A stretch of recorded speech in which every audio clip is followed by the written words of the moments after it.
Esports has exploded into $1 billion industry, and it's continuing to grow. As it expands, it's finding its way into schools too. Colleges and universities are seeing a rise in their esports clubs and activities.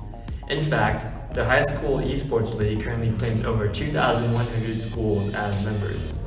These clubs can enrich school communities and capture students traditionally isolated by ableist sports. However, students with social and physical disabilities don't have the same extracurricular opportunities as their peers. Esports offers a way for students with these limitations to engage in their community. Integrating esports into our school systems will bring students with disabilities more success academically and socially, as well as expand their future college and career opportunities. While educational opportunities are traditionally left to the states, we're hoping the federal government will take action. We want to set a national standard by providing grant programs like Title IV Part B and the Individuals with Disabilities Education Act. This will ensure that all students can receive the benefits of an esports extracurricular program. Most games that would be adopted by schools are strategy games. There is a lot of benefit to the critical thinking that's involved in being good at those games.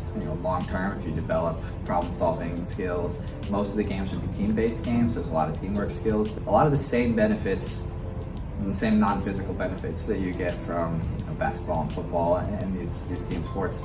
With any extracurricular activity, you're looking to give students a place where they really fit in and they can develop camaraderie, teamwork, as well as work ethic and discipline and different skills that come with whatever the activity is.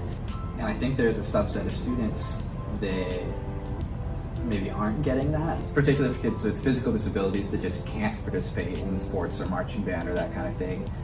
This gives them something that they can do. So I think that's really important to give all students access to the after-school extracurriculars. While these all highlight reasons to adopt an esports program, a gaming community also specifically benefits students with disabilities.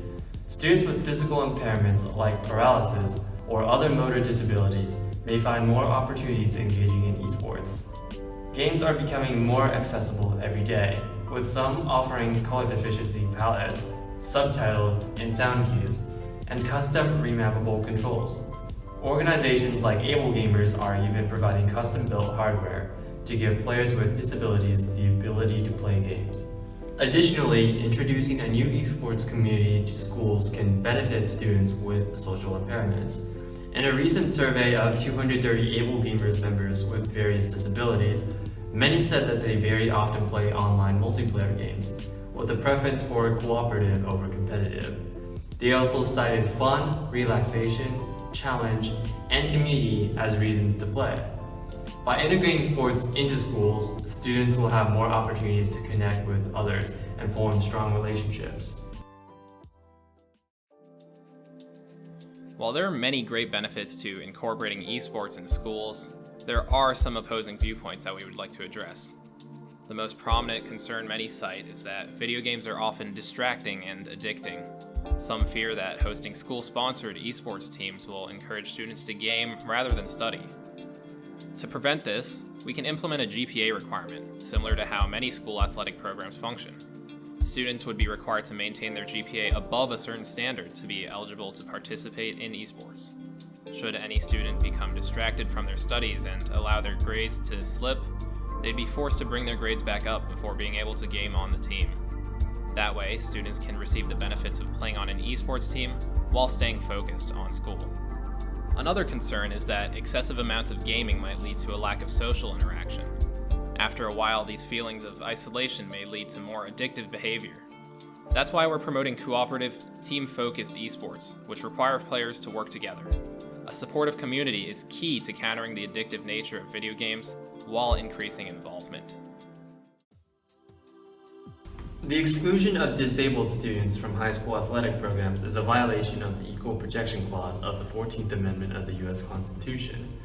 It says that no state shall abridge the privileges or immunities of citizens of the United States.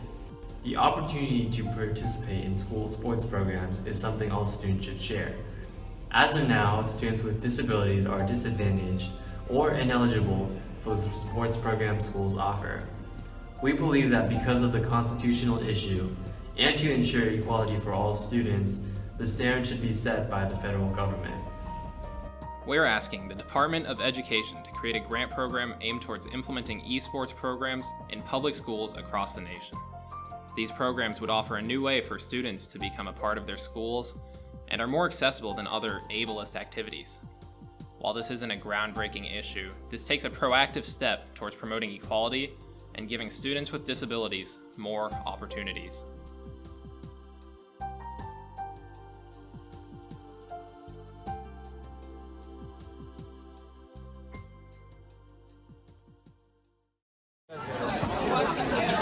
Oh my! All highlight reasons to adopt an esports program.